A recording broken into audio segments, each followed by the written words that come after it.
This is Scott the Fix-It Guy. Today we're dealing with the Whirlpool and Maytag bottom freezer door that doesn't seal all the way, doesn't close all the way. A lot of reasons this can happen. Sometimes it's a misalignment of the fittings that help the door close. So we're going to talk about how to repair some of those.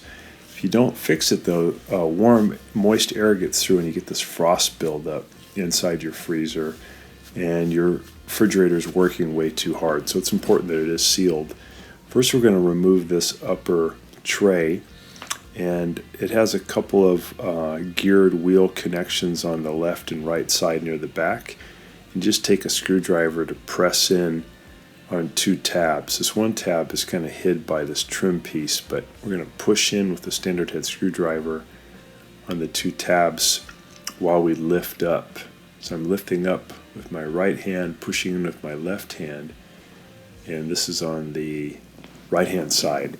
And then you'll hear it click. You lift it up about 1/4 of an inch and you'll hear it click up, and that releases the geared wheel. Otherwise it's impossible to get this tray out, so you have to do these two releases. It takes a little bit of effort, so you want to push in on the two tabs and then lift up.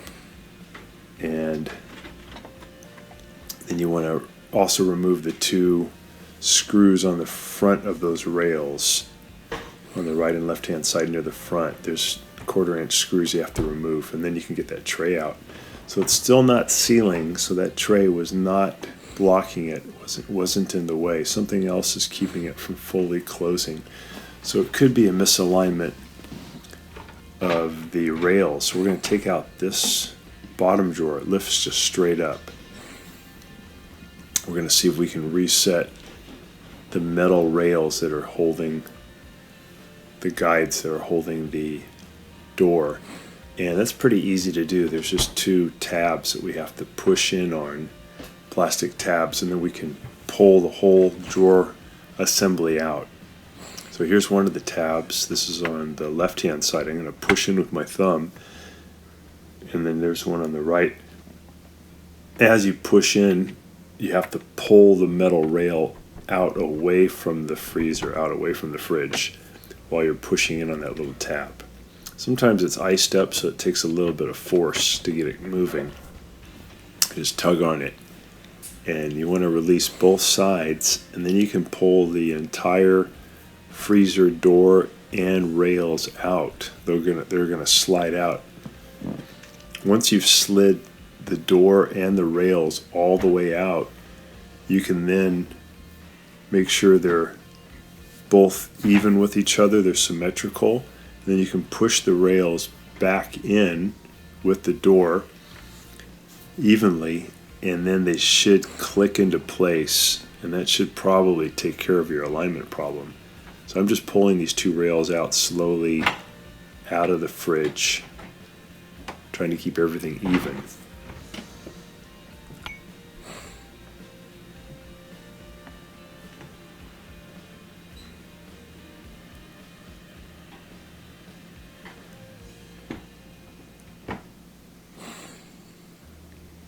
So it's best to get the rails all the way out,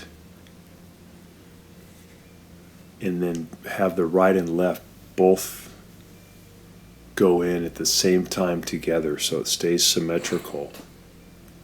And then once you push the freezer door fully closed, the rails should lock into place. You might need to give them a little bit of a budge forward after that also to make sure you hear it click. So now I'm pushing the whole thing in symmetrically.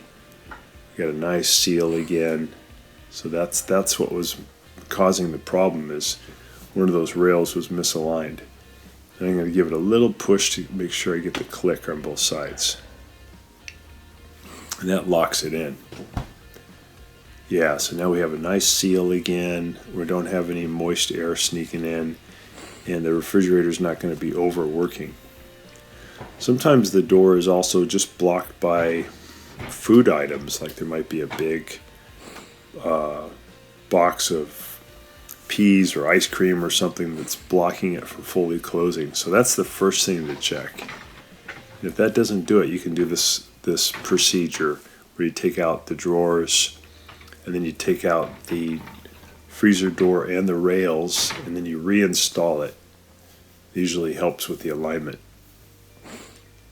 So we have the door back in, the lower basket, and the upper basket, we're going to push it back in. We have to lift up on the upper plastic rail a little bit to get this upper drawer back in. So I'm going to lift up a little bit to make room. And the reason we can lift it up is we removed 2 screws in the front. We have to make sure we put those in when we're all done. So I got the left hand side in. I'm going to come around here on the right, and I'll lift up on the plastic rail a little bit, and then I can push in the drawer. There we go. We'll push it all the way in. And then I've got to push down on those gear things in the back that we loosened. I just pushed down really hard, and I'll hear it click. Did the one on the right, then the one on the left. And then lastly, we'll just have to put in the little 1/4-inch screws in the front. There's a little trim piece that I had to take out to unlock that left gear side. So I just put that back in. So again, we got a nice alignment, no more leak. I'm just going to put those 1/4-inch screws back in on the front of the upper rails. They go in about 45 degrees. So zip that one in. That locks that rail down. I'll do the other side. Lock that down. And then you're done. So closes really good again.